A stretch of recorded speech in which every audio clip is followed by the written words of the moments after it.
live. Hello everybody and welcome. I am here with Jennifer Bloss-Warman with Elemental Aesthetics, and we are live at the office at 777 South New Ballas Road here in St. Louis, and we are answering all of your viewer submitted questions. So before we get started, if you have any questions, make sure to write them in the comment section below and we'll make sure to get to them on our next episode here.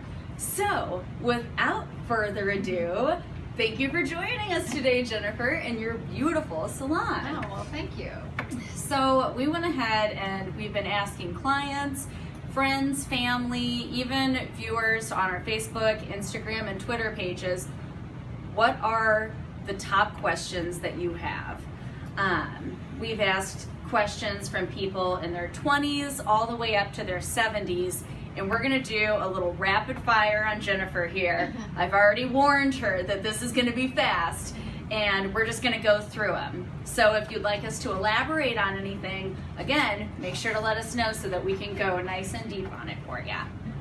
Okay, we're just gonna get started here. Okay. Skincare routine. What should somebody in their 20s be worried about? So in your 20s and even into your early 30s, you want to prevent. So that means sunscreen, vitamin C, things that protect your skin and prevent aging. Okay, and then once you move into your 30s and 40s, what's next? Then you're going to work on fine lines and wrinkles and using quality serums to like hydrate, because you start to lose your lipids as you get older, as well as exfoliate, because after 28 you stop self-exfoliating very well, so you need a little help with some facials, some peels, and maybe some home care. Okay, I didn't know that. So then as you move into your 50s and 60s, what's most important? Then we're working on this stuff you did in the past. So that old sun damage that turns into age spots, which actually these days can happen even in your 20s. So then you want to do things like services that reverse age spots, or products that reverse age spots, or again help with wrinkling and tightening and hydration. So again, as you get into the older, in fact, as the older you get, the hydration becomes the bigger problem. You start to dry out more, and you look it. And so again, I think services they're valuable in your 20s, but they become more valuable the older you get. Well, a lot of the questions that we did have from the older audience was around dryness, uneven color, dark spots. So it's kind of right in line with what you were saying. So if you're talking about uneven color, age spots, or even rosacea, any of those things, there's some home care that works, but quite frankly, that is a service-based repair. Anyone that's tried over-the-counter age spot removal products will tell you they don't do anything. And we do have high-quality products that will lighten them some, but the things that are going to remove that would be something like an IPL laser, which will take the age spot off. It'll also help with rosacea. It'll help with broken capillaries around the nose, on the cheeks, all the different places that we get them. Aging on the chest is a big one, because a lot of people do great on their faces, but then as they get older they realize, oh my goodness, my chest does not look like my face anymore. And that IPL is a great service for those kinds of things. And that's, it's kind of one of the big buzzy features that we're seeing in skincare right now, is IPL. What does that stand for? What does it do exactly? Yeah. It stands for Intense Pulse Light. Okay. I will say too, if you're not coming in here, please investigate the place that you're going to get your laser. After being in the business for a long time, I can tell you there's lots of people shortchanging either the technician that's doing the service, the machine that's doing the service, they're not maintaining the machine. So you'll hear a wide variety of IPL effectiveness for rosacea or brown spots or whatever. So whatever you're doing, just ask lots of questions. What should those questions be? I would ask how frequently their machine is serviced, when the last service date was. I would even, believe it or not, ask if their technician is certified. because a lot of places they're not. They've been trained by some other employee in the business, and they're shooting that machine on you, and they may or may not scary. know what they're doing. So I just don't blindly go in and be like, oh, this is the service I want and it's such a good deal, so I'm gonna just do it. I've seen Groupon IPLs that turned into permanent burns on the clients, and it's just, again, because they either had an outdated or not updated machine or a technician that didn't know what they were doing. That's scary. I know. That's really scary. Well, and as we do know, there are some services that you really should be getting in a spa controlled environment like this.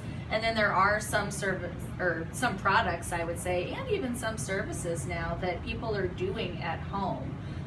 One of the biggest questions that we got was skincare routine when you're at home. How do you make the most of the investment into your skin that people take when they're with you? Right. You know, what layers do you put things on?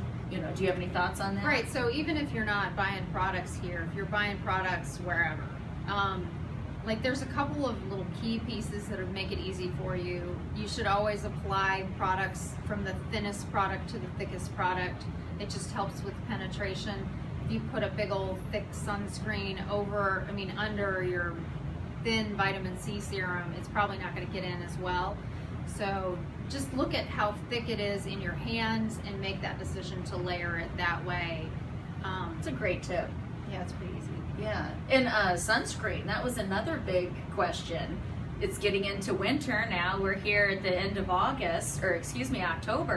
And do you still have to wear sunscreen if you're not going outside a lot or if it's not hot? Right. So I wear sunscreen every day. Okay. Absolutely every day. You might think I'm crazy, but I think it's part of the reason I've kept my skin in the shape that I'm in. It's beautiful. Well, but I don't love that. Don't say that. I just really take it as an organ on my body that I have to take care of, just like I would take care of my inside. I'm going to protect my outside. And I'm also someone that's had skin cancer, so I'm a little more paranoid than somebody else might be. But even beyond that, it's the thing that keeps you from aging. You keep that sun off your face and you don't smoke. Quite frankly, those two things can help you the most with not aging.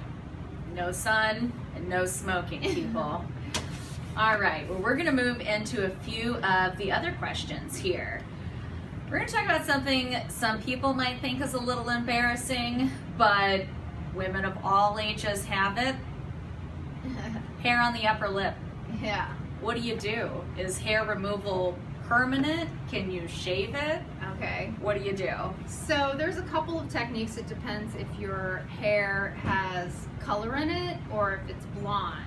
So if you have dark hairs and light skin, or even dark hairs and darker skin, you can laser the hair off. As long as you can see the difference between the hair and the skin color, it's probably going to come off with a laser. Okay. If it doesn't, then there's other techniques such as dermaplaning. Dermaplaning allows us actually as estheticians to exfoliate that hair off. It's great. It's like a little facial.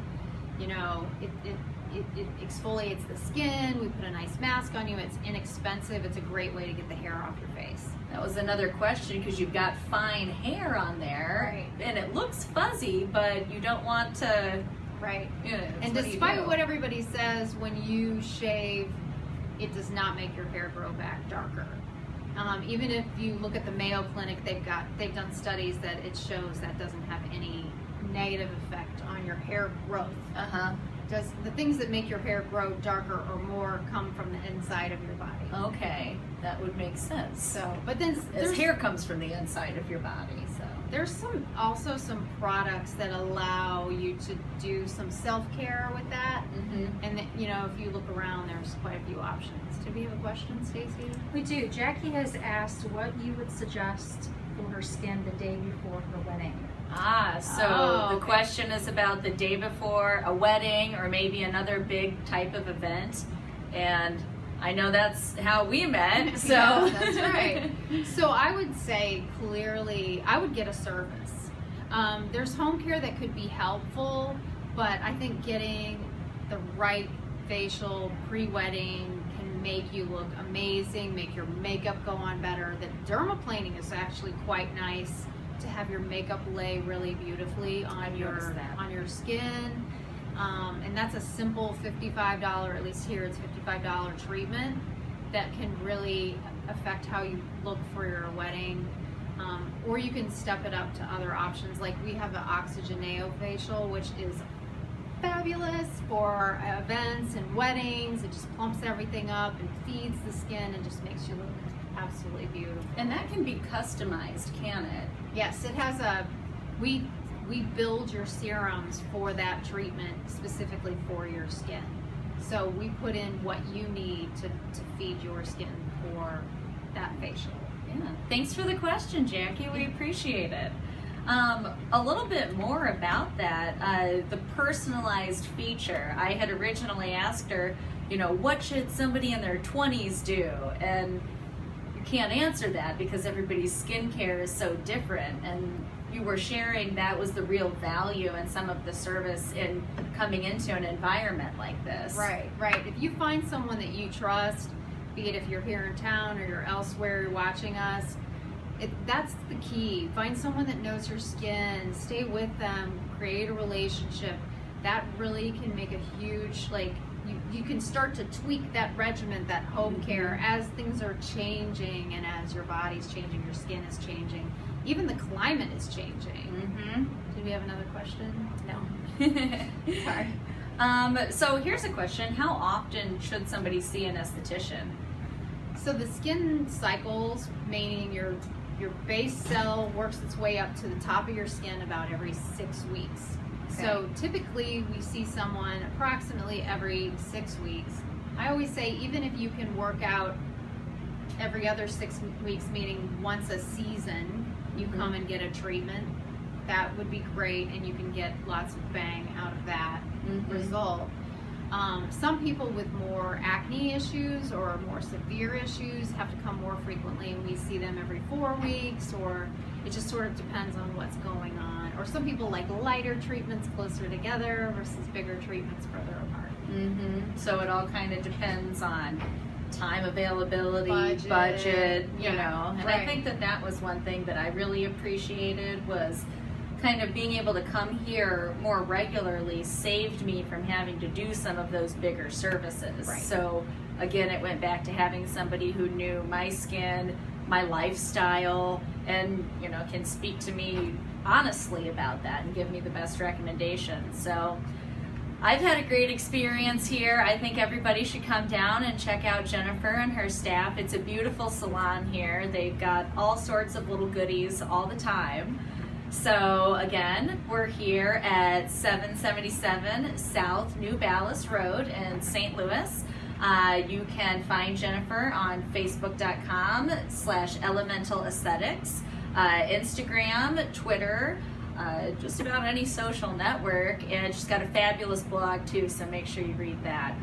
Anything else? Nope. We're going to try to do this more often, so if you have questions, please put them underneath. If you didn't get to watch us live today, we'll catch you on another day. Yeah. Thanks for joining us, everybody. See you later.